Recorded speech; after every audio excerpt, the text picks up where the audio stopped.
Greetings, greetings, greetings to everyone and everything.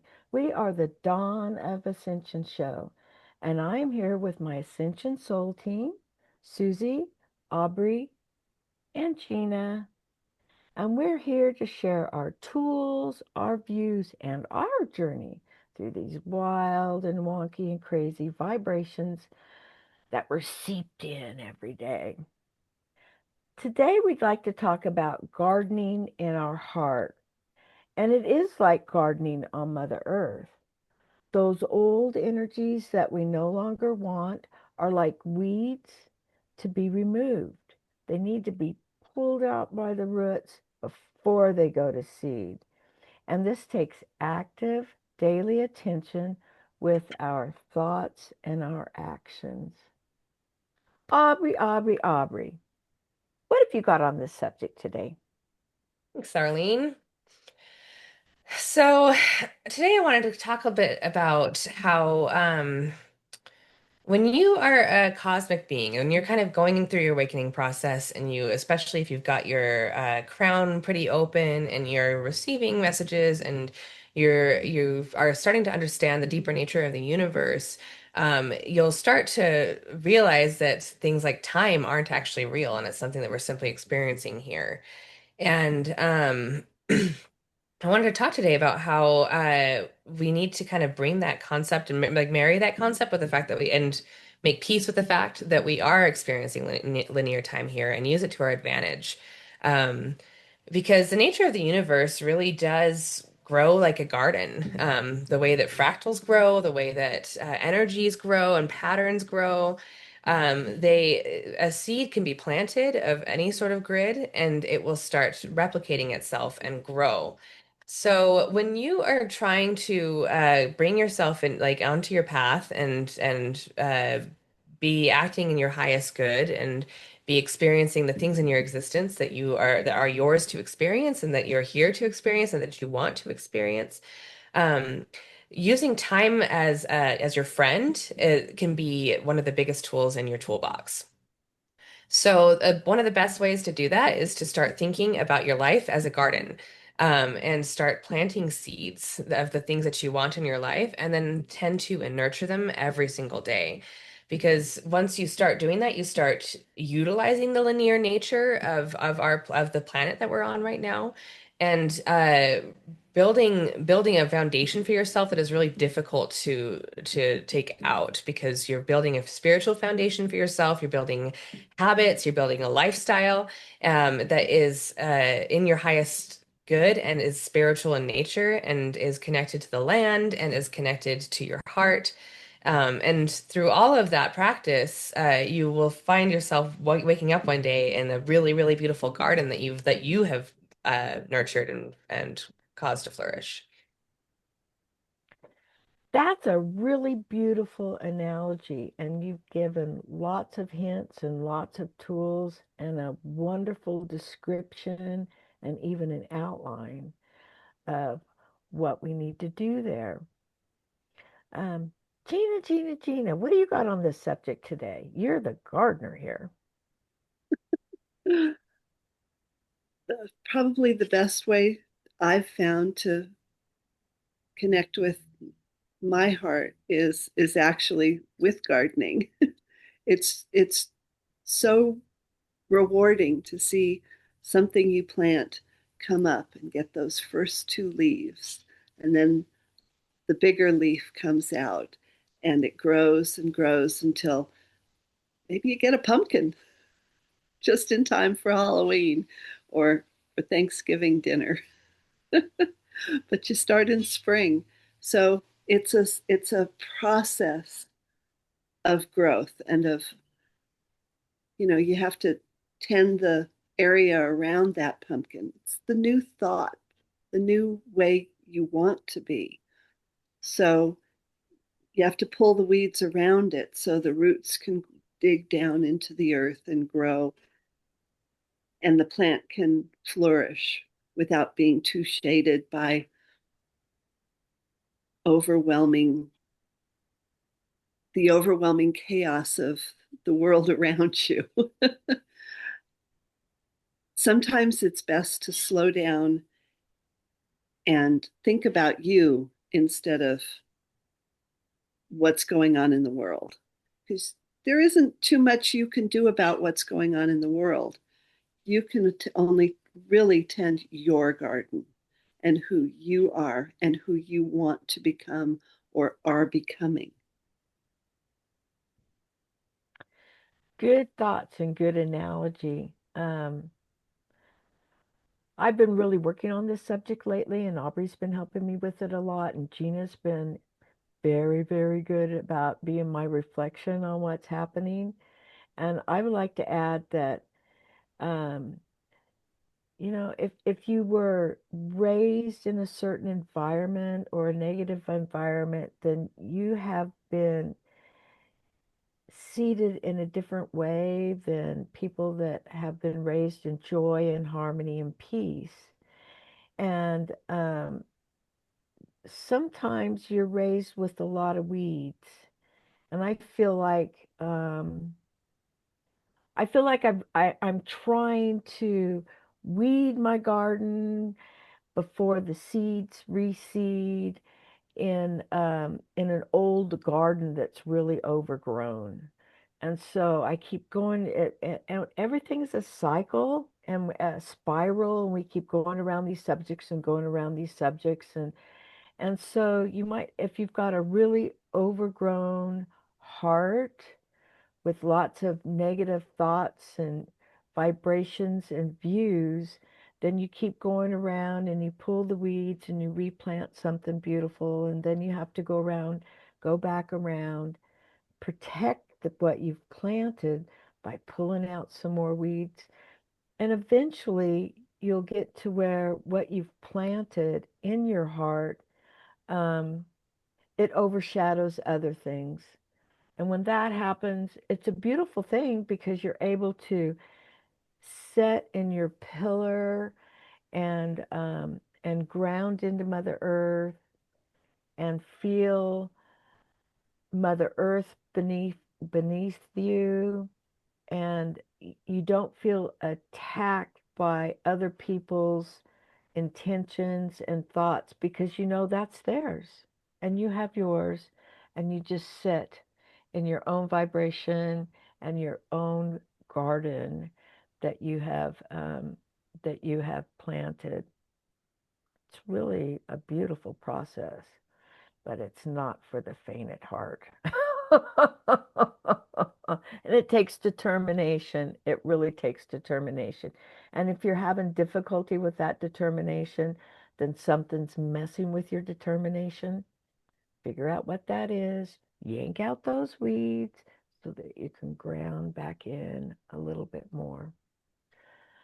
I think one of my favorite things about this analogy is that with real gardening, I mean with earthly gardening outside, you really do have to take action. If you just sit there and let those weeds grow and wake up and go, oh, I don't feel like it, then they're going to continue to grow and are going to choke out the things in your life that you actually do want to be producing. And this to live your life like it's a garden and to tend to your garden, it does take action. You need to take physical action in your habits, especially. Habits are a really good way to find those weeds. If you find that you have self-sabotaging habits that you know are bad for you, but you're doing them anyway, that's a very good place to start.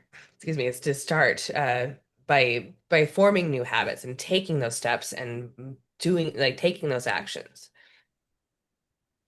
Excellent follow through. I mean, that's really it because you just can't sit back. I mean, you sometimes you just need to sit back, feel into your heart, what's going on here? Why am I acting like this? And most of the times they're emotions that we've stuffed because we didn't want to take an action on it because we were confused or we were told that it was not a good thing to do. You're raised that way. There's those weeds. And so then sit on them and then let them flow through. And once they flow through, that's what those weeds are. There's the emotions. And once you let those emotions out and view them and see them, then there makes room for more, and you're getting to them before they go to seed.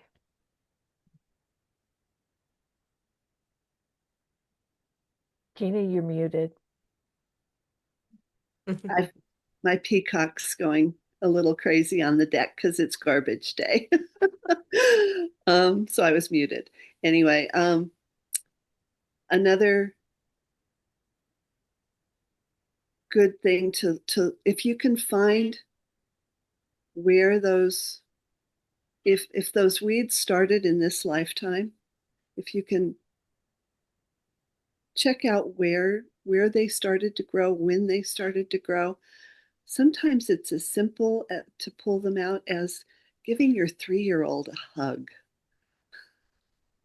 acknowledging the 6-year-old who was screamed at by their parents, finding that start point and send it love. Plant a new seed that will start to grow in its place. Excellent, Gina. I know I said that for somebody listening. I send you love. Yeah, that's an excellent point. It really is. Susie, Susie, Susie, what have you got today in Susie's medicine cards to see what goes along with our gardening subject? Thank you so much, Arlene. Medicine message today is The Apprentice of Arrows, brave herald of new thought. And this card is all about speaking your truth, knowing that truth is the underlying goodness within, letting go of the I can't and I'm not responsible, seeing beauty and speaking to beauty, and reminding yourself that you can create a better place to play. Be a messenger, bringing in new seeds of freedom. And the young can be transformed. Your words live forever in their hearts and minds. You can try speaking in better ways, listening to their needs. Point the way by your own life and actions. And you can just teach that all can be transformed. The young have come to correct the errors of our generation. So give them the skills to do so. Give them faith in themselves. They are hope. Encourage, inspire, point the way, and encourage harmonious action. There is a child somewhere just waiting for the knowledge you hold. So beautiful. Thank you, ladies. Oh, that's a wonderful, it, it just blends so nicely with what you said. And I love that you use the word responsibility because I learned something this week that was incredible and it has absolutely changed my idea and about responsibility. Responsibility is response ability. It's your response ability. It's not one word responsibility. I don't have that responsibility. No, it's your ability to respond to what's going on around you. That's the true meaning of responsibility. I knew you were going to say that, Arlene. If you didn't, I was. I know. I just love it because, man, does that, I mean, someone can go, oh, it's not my responsibility, they can just blow it off. But no, it's a deeper, stronger, slap you in the face with a mackerel um, kind of definition.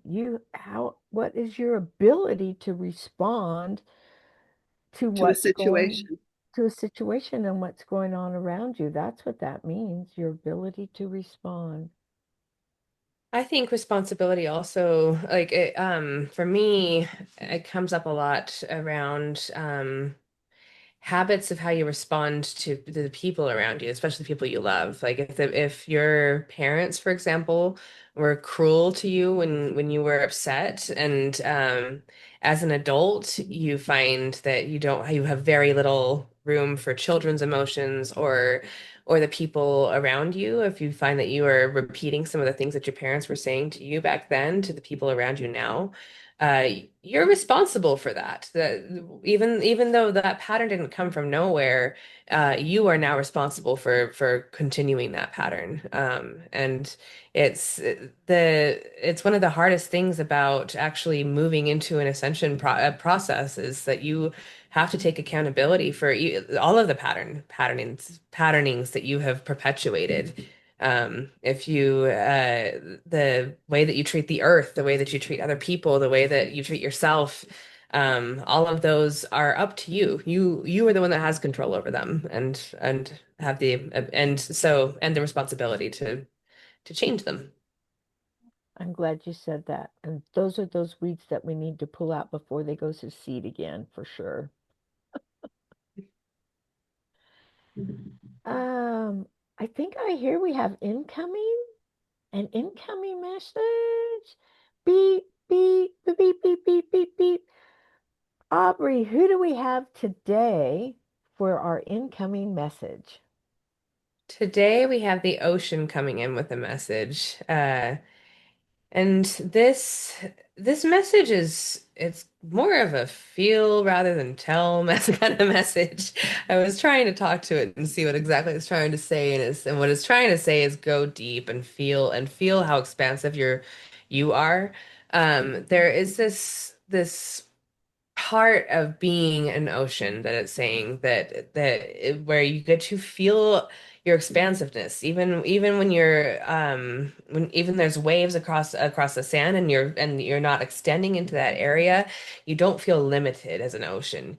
You feel constantly how much more you could expand and don't or do, and it's a game, and it feels good to expand as the ocean. And so the ocean wants us to know that we are just as expansive and we don't have limits, and we get to, if you want to tune in with ocean and let your soul feel that expansiveness, it would be happy to engage with that. But we are much bigger than we realize. And when we're in this form and we're going through these particular learnings that we are here as humans, um, we've chosen to forget that we're infinitely expansive, and we get to remember that over and over and over again. And please remember that. Thank you, Ocean. Thank you for that beautiful message. And I could really feel the huge expansiveness of it all. And um, it's wonderful. I never really felt it that way as expansive here now because I have kind of a galactic and I like expansive out here. But man, that really felt wonderful to be able to expand with all of the ocean and the depth, the depth, the depth. I get chills. Well, if anyone has any comments that they would like to add, just put them down in the comment section below, and would be glad to answer those. But until next time, we are the Dawn Dawn Dawn of of and Ascension Ascension. Show. Thank you. We'll see you next time. You. Bye.